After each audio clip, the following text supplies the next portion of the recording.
नमस्कार दोस्तों, easy to learn में फिर से एक बार आपका बहुत बहुत स्वागत है। दोस्तों, कल हमने देखा था कम्यूटेशन। कम्यूटेशन में हमने देखा था कि कम्यूटेशन कैसे होना चाहिए विदिन अ टाइम। इसीलिए आज हम देखेंगे कि मेथड्स ऑफ इम्प्रूविंग कम्यूटेशन। अगर कम्यूटेशन में विदिन अ टाइम नहीं होता है कि तो उसको इम्प्रूव करने के लिए क्या क्या मेथड होते हैं वो आज हम देखने जा रहे हैं। तो आज का लेक्चर हमारा method of improving the commutation इस पे है। सबसे पहले क्या होता है रेजिस्टेंस कम्यूटेशन।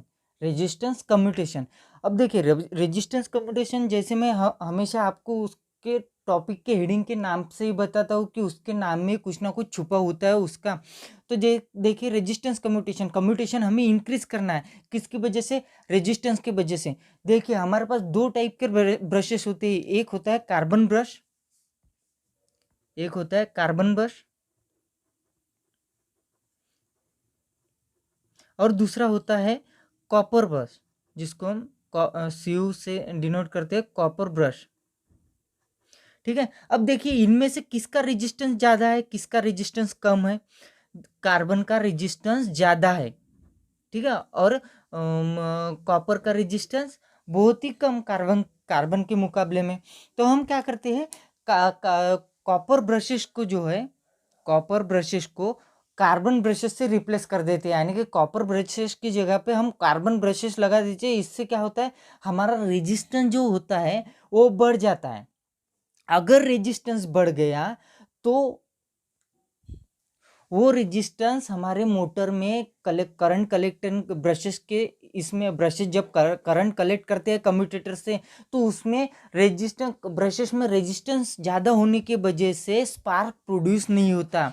वो जो है उसके ज़्यादा ब्रशेस के अंदर ज़्यादा रेजिस्टेंस होने के कारण स्पार्क हमारा प्रोड्यूस नहीं होता।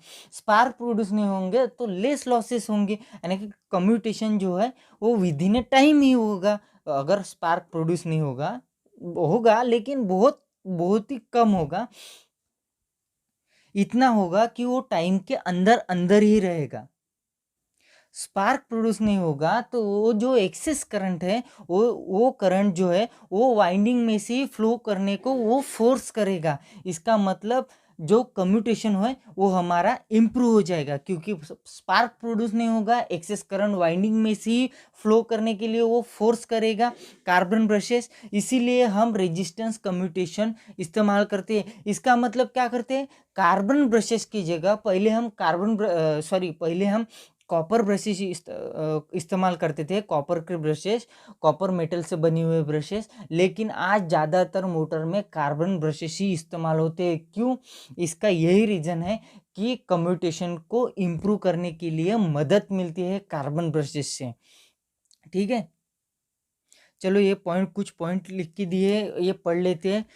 This method of improving the commutation consist of the replacing the low resistance copper brushes by the comparatively high resistance carbon brushes। ये मेथड क्या करती है, कम्यूटेशन इम्प्रूव करती है।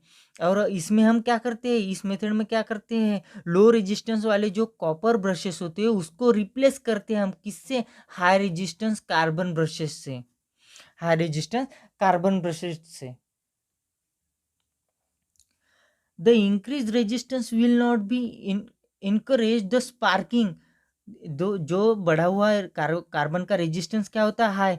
जो हाई रेजिस्टेंस है ये स्पार्किंग को जो है इनकरेज नहीं करता, the increase resistance will not be increase the sparking and also force any unchange current flow through the coil itself. ये फोर्स भी करता है किसको? कॉइल में से जो अनचेंज करंट है, एक्सेसिव करंट है, वो कॉइल में से फ्लो होने के लिए ये फोर्स भी करता है। इसीलिए हम कार्बन के ब्रशेस इस्तेमाल करते हैं। इससे इसके अलावा इसके बहुत सारे एडवांटेज है, और कुछ अगर एडवांटेज है तो डिसएडवांटेज भी होंगे। तो आइए देखते हैं और किन किन वजह से हम ये कार्बन ब्रशेस इस्तेमाल करते हैं। दोस्तों कार्बन ब्रशेस के ऊपर जैसे जैसे फ्रिक्शन बढ़ते जाता है वैसे वैसे वो स्मूथ एंड पॉलिशिंग होते जाते हैं, यानी खुद से ही स्मूथ होते जाते हैं और पॉलिश होते जाते हैं। इसलिए उसको ज़्यादा ज़्यादा बार रिप्लेस करने की या फिर ब्रेकिंग की कंडीशन नहीं ऑकर नहीं होती, इसलिए कम से कम उसको रिप्लेस करना पड़ता है उनके पास। अभी देखो कॉपर के ब्रशेस हम इस्तेमाल करेंगे तो उसकी मैकेनिकल स्ट्रेंथ जो है वो कम रहेगी, किसके मुकाबले? कार्बन ब्रशेस के मुकाबले। अगर स्ट्रेन ज़्यादा है तो वो डैमेज भी कैसे होंगे? बहुत कम होंगे। लेकिन कार्बन ब्रशेस के पास क्या है? रेजिस्टेंस ज़्यादा है, उसका रेजिस्टेंस हाई, इसका मतलब उसका जो वोल्टेज ड्रॉप है वो कैसा रहेगा? ज़्यादा रहेगा। ये हमारा डिसएडवांटेज हो जाएगा एक। अब देखिए कॉपर के मुकाबले कार्बन की करंट डेंसिटी क्या होती है? कम होती है। इसीलिए ब्रशेस भी क्या लगेंगे? ज़्यादा करंट कलेक्ट करना है, इसलिए ब्रशेस की साइज भी, सरफेस भी क्या लगेगा हमें? ज़्यादा लगेगा। अब अगर ब्रशेस बड़े हैं तो ब्रश होल्डर्स भी बड़े ही होंगे, ठीक है ना? ये कुछ पॉइंट लिख के दिए, यही एडवांटेज और डिसएडवांटेज है उसके, हम देख लेते हैं। They are smooth and self polishing in nature. वो जैसे जैसे फ्रिक्शन बढ़ता जाएगा वो स्मूथ और सेल्फ पॉलिशिंग होते जाएंगे। ये उसका एडवांटेज है, ये उसकी खूबी है। दे offer a good mechanical conditions with commutator surface. Good mechanical condition होती है कम्यूटेटर सरफेस के ऊपर उसकी, यानी कि गुड मैकेनिकल स्ट्रेंथ होती है, कॉन्टैक्ट भी उसका अच्छे से बन पाता है as compare to copper brushes. They they also damage they also less damage they also damage less than that of the copper brushes when the sparking occur। Copper जब भी अगर स्पार्किंग होंगी, जब भी कम्यूटेटर समझ लीजिए कम्यूटेटर और brushes के बीच में अगर स्पार्किंग होंगी, वैसे तो कार्बन ब्रश इस्तेमाल करने के बाद स्पार्किंग बहुत कम होती है, लेकिन होगी भी तो ब्रश कम से कम डैमेज होंगे एज कंपेयर टू किससे? कॉपर ब्रशेस के। ठीक है, ये तो थे हमारे यहाँ तक एडवांटेजेस, सॉरी यहाँ तक एडवांटेजेस। यहाँ से डिसएडवांटेज हमारे, they have more brush contact drop. क्यों कॉन्टैक्ट ड्रॉप मोर है इसका? ज़्यादा वोल्टेज ड्रॉप, वो कॉन्टैक्ट ड्रॉप है ना, वोल्टेज ड्रॉप क्यों ज़्यादा है इसका? क्योंकि इसका रेजिस्टेंस जो है वो हाई है एज कंपेयर टू कॉपर का रेजिस्टेंस कैसा है? कम, लेकिन कार्बन का रेजिस्टेंस ज़्यादा है। Less current density